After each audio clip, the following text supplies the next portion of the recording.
नाम है आपका? आचार्य मीनाक्षी गोस्वामी। गोस्वामी जी, गोपेश्वर मंदिर की स्थापना कब हुई और क्या इतिहास है इस मंदिर का? ये 5,500 वर्ष प्राचीन है।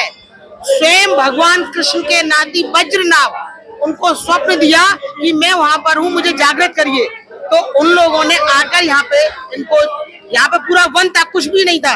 तो हमारे जो पूर्वज थे, हम अक्रूर के वंशज है और हम अक्रूर के पुजारी है, लटूरिया हनुमान जी, गोपेश्वर। तो हमारे बाबा जो है उस समय घोड़े पर पूजा करने आया करते थे। जब उनको स्वप्न दिया कि मैं यहाँ पर हूँ, तब उन्होंने यहाँ पर खोज कराई, क्योंकि यहाँ पे पूरा जंगल था, कुछ भी नहीं था। उसके बाद ग्राउज आए, चैतन्य महाप्रभु आए, सब लोगों ने इनकी खोज करी, तब ये शिवलिंग कहाँ तक है ये हमको भी पता नहीं है, क्योंकि ये नीचे तक तल तक है। प्रातः काल जो आप देख रहे हैं ये स्वयंभू है, प्राकट है, ये स्थापित नहीं किया गया है। तो सुबह जो आप करते हैं वो शिवलिंग के रूप में दर्शन करते हैं, वो स्वयंभू है। और जो राधा रानी ने इनका श्रृंगार किया, वो चिन्ह जो है अंकित है, वो जो दिखाई देते हैं। शाम को ये गोपी रूप में दर्शन देते हैं, 16 श्रृंगार करके, जो कहते हैं जो इच्छा करे हो मन माई, प्रभु प्रसाद कछु दुर्लभ नाई। वृंदावन को वास बलो, या पास बहे यमुना पट रानी, और जो जन नहाय के ध्यान धरे, बैकुंठ मिले तिनकू रजदानी। ऐसा माना जाता है कि श्रावण मास में भगवान शिव को जमुना जल, गंगा जल, गुलाब जल से स्नान किया जाता है, तो भगवान हर मनोकामना को पूर्ण करते हैं और जीवन में खुशहाली लाते हैं। महाराष्ट्र से जुड़ा हुआ इतिहास है। भगवान आए थे भोलेनाथ, महाराष्ट्र में अच्छा जायज करना चाहते हैं कि प्रवेश नहीं कर पाए, वो क्या इतिहास है महाराष्ट्र का? नहीं, भगवान जब भगवान शिव सृष्टि का रचयिता है, लिंग सृष्टि का प्रतीक है, योनि माँ का प्रतीक है। जब रति ने कहा कि प्रभु आपने मेरे पति को जला दिया, पति विनम हो या पंगा, बोले अगर आप मेरे पति पर विजय प्राप्त करके दिखाते तब मैं जानती। तो भगवान ने कहा 16,108 गोपियां होंगी, जिसमें पुरुष भगवान कृष्ण होगा, तब मैं गो माने इंद्रिय, पी माने पीना, 10 इंद्रियों को वश में करके महाराष्ट्र में प्रवेश करूंगा।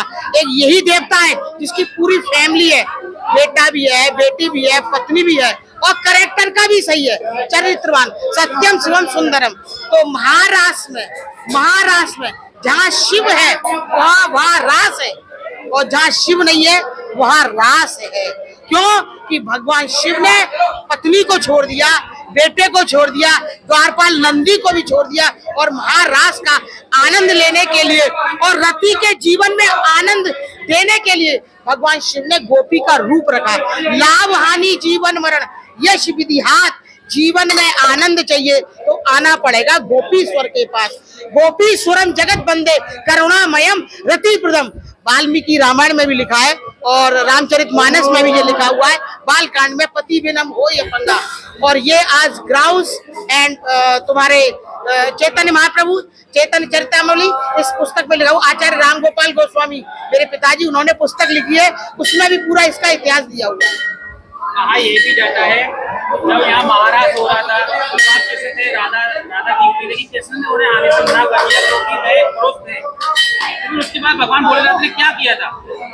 वो माने जब भगवान आए तो राधा रानी को भी बड़ा गुरूर था कि मैं बहुत सुंदर हूँ, उनके गुरूर को भी चूर करना था, तभी लिए भगवान ने गोपी का रूप ही रखा।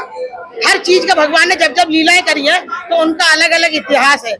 जब भगवान आए महाराष्ट्र में तो गो माने इंद्रिय, पी माने पीना, तो बोले ऐसी कौन सी गोपी आई जो तान से तान मिलाई, सिवाय शिव के तो मेरे कोई तान से तान नहीं मिला सकता, क्योंकि संगीत गुरु मेरा एक ही है। और जब तान से तान मिलती है तब संगीत की पहचान होती है। जब भगवान ने देखा बंसी बजाई, बंसी का उल्टा शिव होता है, जब शिव का ध्यान रखा, संगीत में तान बजाई तो तान से तान मिली, तो भगवान पहचान गए कि मेरा इष्ट यही कहीं आया है। वही चीज जब उन्होंने कहा जब यहाँ पे वेश शुद्ध ना हो जाए, सर्प कहते भगवान हम तो वैसे भी बुरे हैं, हमें देख के सब लोग डर जाते हैं, हम आपका घूंघट पकड़ लेंगे, हमें भी महाराष्ट्र में ले जाइए।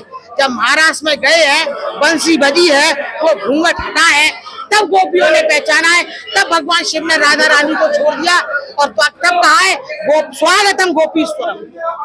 राधा रानी बोली गोपियों की हेड तो मैं हूँ, ऐसी कौन सी गोपी आई जिसे कह रहे स्वागतम गोपीश्वरम। राधा रानी रूठ के मान सरोवर चली गई।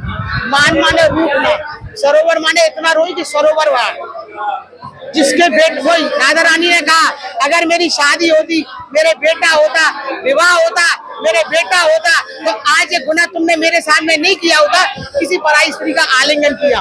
तब भगवान ने कहा कोई गोपी नहीं, यमुना जी से मना के लाए, यमुना पल्ली पार से कोई गोपी नहीं, साक्षात भगवान शिव है जो मेरी लीला के लिए गोपी बनकर आया और उसे महाराष्ट्र में आनंद मिला है। लक्ष्मी जी को भी महाराष्ट्र में प्रवेश नहीं मिला है स्त्री होते भी, क्यों कि माया लग जाएगी। जीवन में आनंद चाहिए तो भगवान गोपीश्वर के पास जरूर आना पड़ेगा। क्यों कि पुत्र होने की इच्छा हुई, निश्चय शिव प्रसाद से हुई, जो इच्छा करे मन माई, प्रभु प्रसाद कुछ दुर्लभ नहीं, मन वांछित फल पावत सेवत नर नारी।